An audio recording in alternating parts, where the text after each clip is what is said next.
Hi, I'm Angelique Walker-Smith. Welcome back to Faces of Faith. I hope you've been enjoying these conversations we've been having one-on-one with some of the leaders in our community, leaders who are making a difference. Well, today is no different. Today we welcome Pastor Drane. If you haven't heard of Pastor Drane, you will on this program. Pastor Drane is the pastor of House of Joy. Back up. Nope, not just House of Joy anymore. It used to be House of Joy. Now he is also the incoming pastor for Christ Missionary Baptist Church. And if you don't know Christ Missionary Baptist Church, let me just tell you, you may know Reverend Melvin Gurton. He's been the pastor there for many years, but now there's going to be a transition. And happily, it's going to be a healthy, happy transition.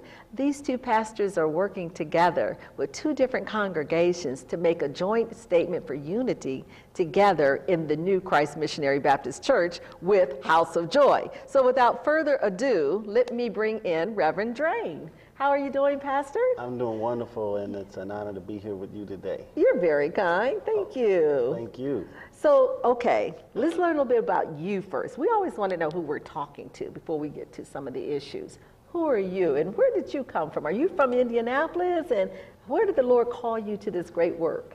Absolutely. So, I was born and raised in Indianapolis, Indianapolis native, IPS product. Which school? Graduate of Broad Ripple High School. Broad Ripple High School, okay. But I was just taking inventory over the weekend as I took my son to play some basketball behind IPS School 60. I said, I used to go to this school, and I started counting. I went to 7 different IPS schools from K through 12, so just a total IPS product, and keeping IPS in my prayers, as I'm sure as are others. But then went to Indiana State University studying IT. And that was my role in corporate America. I worked for Eli Lilly for some years and worked in Washington, D.C. with my uncle's computer consulting company as a project manager.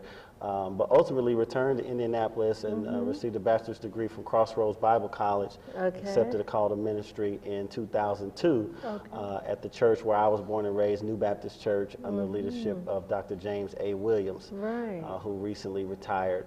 And so I've been pastoring for the last 10 years. God's done a quick work. I was only an associate minister for a year before my pastor retired, and I received his blessing to start my first church, which was called Joy of the Lord Christian Church. So we pastored that church for 4 years before transitioning to be a youth pastor at Light of the World Christian Church. Had an opportunity to walk with Bishop Benjamin for several years and learned a lot as a part of that journey. And then launched out and planted another church called the House of Joy, as you mentioned. And we just celebrated 1 year anniversary in May. When God, seemingly out of nowhere, brought this, the reason why we're here today, this opportunity to succeed the living legend, Melvin B. Gurton, as the incoming pastor of Christ Missionary Baptist Church, which will officially begin the transition that is June of this year, the first Sunday in June, and we will walk together for a year. And then in June of 2014, Pastor Gurton will be retiring after 50 stellar years of service. Can you say that again? Did you say 5 or did you say 4? You said 5, didn't you? Yeah, it's quite amazing. 50 years, it's hard even for me to imagine. Isn't that amazing? What that's like, what type of leadership it requires to be in one place for that long. 50 years. 50 years. So this is his 49th year, just celebrated his 49th anniversary, and the church is planning a year-long celebration in honor of the 50th. So just about every month there'll be an activity that the entire community is being asked to come and to join and to help celebrate what his life and legacy has meant to this city and the country for the last 50 years. Right. And by the way, Reverend Gurton will be here on the show as well. We know Reverend Gurton very well. So just a FYI, look for that one in the future. Pastor Drane, getting back to you, however, you have this theme of joy. So you started one church with the theme of joy, a second church with the theme of joy. What is it about this idea of joy that has captured your imagination? Well, thanks for asking. Not many people ask me that, but you're certainly hitting on something that is intentional and really helps me to remember what it was about God and about my faith in Jesus Christ that really made it come alive for me. As I mentioned, I worked in Washington, D.C. for a while, and there was a little church that my mother told me to go to when I got there. She said, you know, there's a little church called Laurel Grove Baptist Church. I want to make sure you're going to church, and when you get there, just mention that you're my son. And I went to this little church, no more than 50 members, and the pastor every Sunday used to say, "I greet you with Jesus' joy." I greet you with Jesus' joy, and that was his ministry mantra. And sitting under him and in those little small Bible studies and listening to his teachings, he really opened up to me that being a Christian is not so much about making sure you follow all the rules or remember all the scriptures, but it's about waking up every day with the joy of Jesus in your heart and knowing that because he's with you, that you can face all things, and not only face them, but overcome them and be victorious.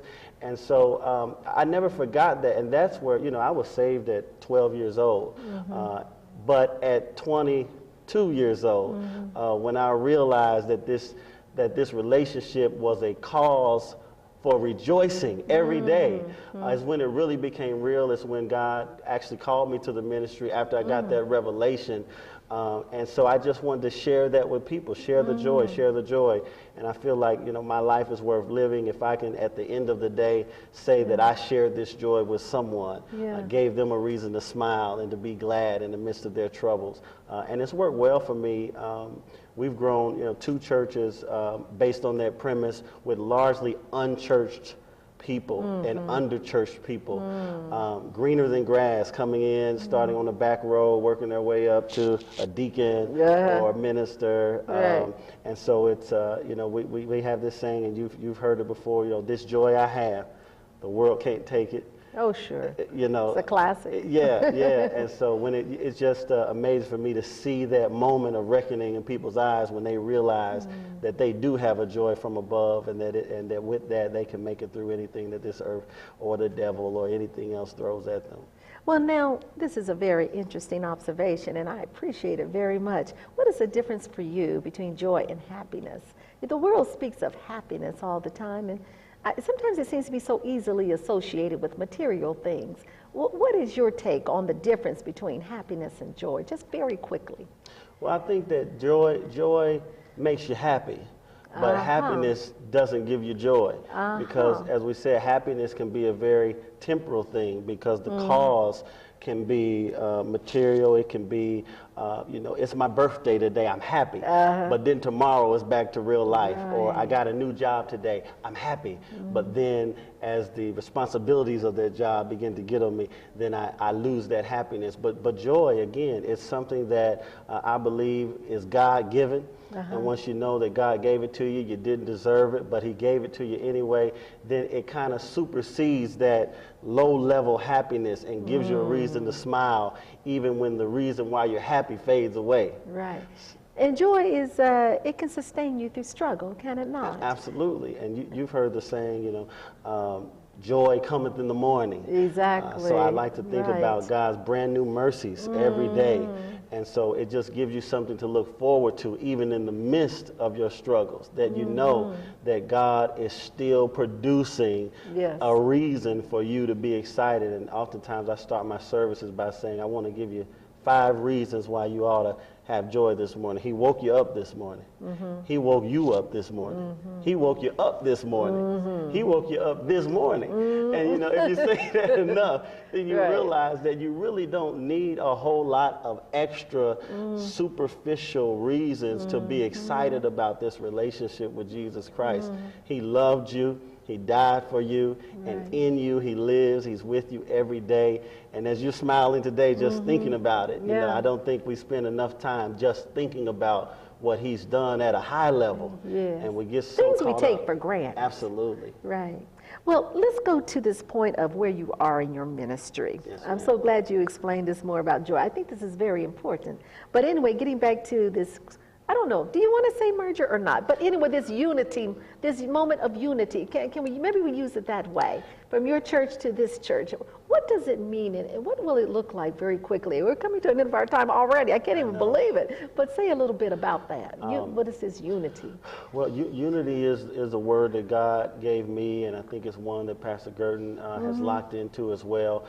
It is not technically a church merger. So Pastor Gurdon is retiring, and Christ Missionary is put forth a succession plan that includes making sure that he's secure for the rest of his life, and the church is secure, and the leadership is intact in the calling of a new pastor.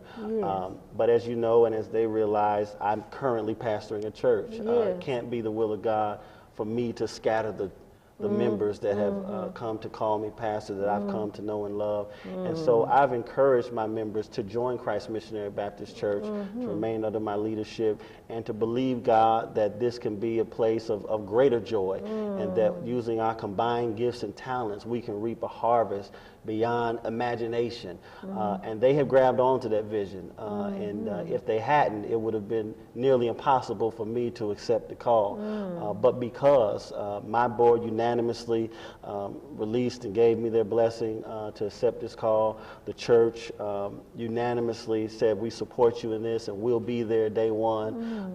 That was what let me know that it really was God. And on the other end, Christ Missionary has been very open and embracing. We've had several combined fellowships, some breaking of bread, just to make the transition easier for them to roll out the carpet and say, we welcome you as members of Christ Missionary. And I believe that together, greater works will be coming to the church and to the city and to the nation. So you're seeing a positive reception on either side. Absolutely. And do you think that's because the leadership has so encouraged this, or do you think it's because they feel that they're at a new moment, or maybe it's both and? How is it working in that way? I think it is both and we're really on the front end, but we've been working towards this since December of 2012. So we've had 2 combined services. We've given them opportunities to feel their way through. It's been intentional. It's not something that just popped up yesterday and there's a big shock on both sides. We've been talking and praying through this on both sides. And then again, you hit on it. Pastor Gurdon's been leading that church for 49 years, and so they trust him. And so when he stands up and says, this is God, and this is what I believe we ought to be doing, they believe him and the God in him. And the same thing on a little less level. You know, we've only been at it a year, but they trust me. And when I stand out strongly and say, I believe that God is up to something, and if you just trust God, then it'll all be revealed. You know, they believe me and they're ready to step forward in faith. Now, Bishop Benjamin and Dr. Hampton had a very similar approach to transition and succession planning. Are there some lessons learned there that you think are helpful in this case that you're a part of now? Oh, absolutely. So as you know, I was there at that time when that transition was taking place. And a lot of times you don't realize how much you learned until you need those lessons. And so every day I'm drawing on those resources. I recently received a call from Bishop Benjamin. You know, he's in California, but he still thought enough of what was going on to reach out to me and just to offer some encouraging words. Dr. Hampton and I have been developing a great relationship, and he and I have been talking about this for some time. So yeah, having those resources and that model to glean from have certainly been helpful, although this is a slightly new model. There's some other elements that you really can't find. There's some elements that are unique about this transition, but just knowing people that have recently been there, what they did, and being a part of some of the good and the bad or the ugly or whatever it may have been are certainly helping me as I pray through what God is leading me into. So in all of this, because it sounds like there are a lot of dimensions to this, but you do have this gift of joy in the midst of that. You're affirming that. Amen. What is it that you think you are probably most excited about as you see both the challenges and the opportunities at this point in ministry? We're going to wrap up with this question. So maybe you could just tell us just very quickly, what are you most excited about in all of this? Sure. Well, I think the biggest kingdom opportunity is the opportunity to revive a historic Black church institution in a community that needs 21st century ministry. And so, you know, every time a church plant, and I've planted 2, every time you plant a new church, those members generally come out of the historic churches, and it leaves this void and this gap that is hard to get back. And 3,000 churches close their doors every year, and so the opportunity to blend the benefit of a young church with the wisdom of an older church, and to say this church is not going to die. This church is not going to just coast off into oblivion, but we're going to have an opportunity to revive a historic institution and to see it thrive once more. That's what's most exciting for me, and that's what I believe God's big picture is for the church at this time. I think we need to see more churches operating with the wisdom of a Christ missionary to say, what can we do to revive our church and our history and our legacy, and bringing in some fresh blood to do that. So I'm most excited about that opportunity. So you're doing some pioneering work. Absolutely, I believe so. In some ways, it's kind of missionary work because you're dealing with different cultures. I mean, yes, generational cultures as well as, to some extent, denominational cultures. I mean, you're more of an independent church, but you bring your legacy of a historic church. Yes. So you're doing something a bit different. So it'd be very interesting to see what lessons are learned here, and we wish you the best with that. Thank you, and hopefully you'll be with me along the way. Oh, we'll be praying. Wherever we see signs of unity, that's what the Federation rejoices in. We think of ourselves as a catalyst for unity, reconciliation, and service. And it seems that in this case, all three are definitely priorities. Absolutely. But you've got this wonderful emphasis on joy. So God bless you for that. Bless you, and thank you for your support of me and the ministry. Oh, and all happy that to you have do done that. in our city. We're so blessed to have you. That's what we're here for, to be encouraging and supportive. You have been that. Oh, well, thank you. And all the best to you, Pastor Drane. We appreciate you. All right. Thank you for having me.